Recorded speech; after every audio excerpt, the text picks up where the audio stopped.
Welcome back to my channel. We will talk about the most expensive archaeological piece in the world. Many enthusiasts of antiquities and civilization treasures search for the most expensive archaeological piece in the world, where it is located, and why it is the most expensive. In today's article, we will shed light on the most expensive and beautiful archaeological piece in the world, which is the Mask of Tutankhamun. This piece is sought after by many people from all over the world who travel to Egypt to see it.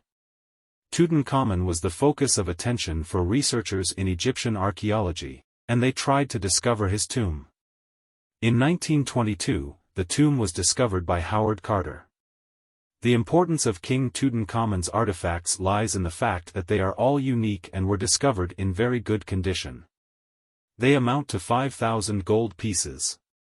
Foreign Egyptian scientists classified King Tutankhamun's mask as the most expensive archaeological piece in the world.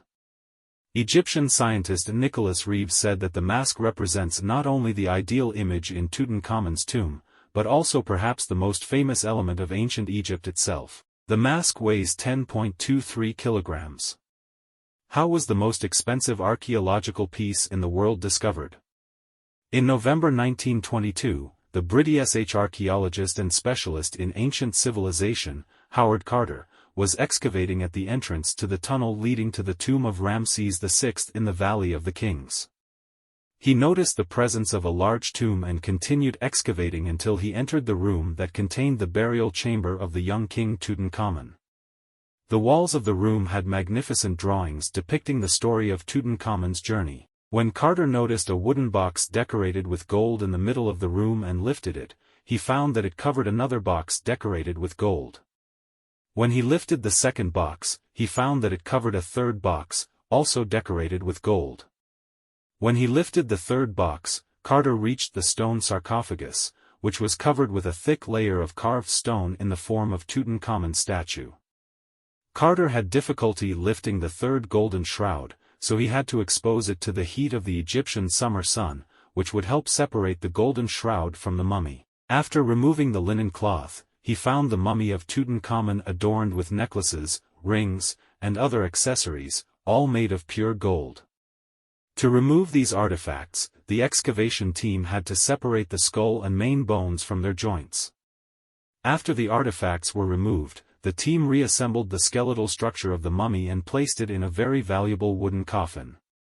British scientist Flinders Petrie claimed that the gold mask of the famous Egyptian king Tutankhamun was not made specifically for him, but rather belonged to Queen Nefertiti, the wife of King Akhenaten.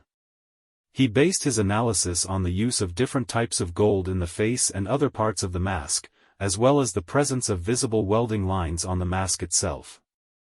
However, the Egyptian archaeologist Magdi Shaker, the head of antiquities at the Egyptian Ministry of Antiquities, disagreed with this opinion, stating that the mummy of King Tutankhamun has pierced ears.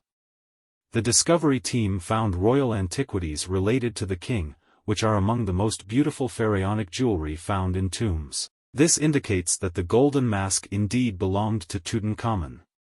Hussein Abdul Basir, the director of the Museum of Antiquities at the famous Bibliotheca Alexandrina, confirmed that the golden mask was indeed made for King Tutankhamun and not for Queen Nefertiti. He also argued that it was common for male pharaohs in ancient Egypt to wear earrings, as the ancient Egyptians excelled in selecting decorative accessories throughout the ages. In 2015, the golden mask underwent restoration, and it is among the luxurious and rare possessions of the young king displayed in the Egyptian Museum in Cairo.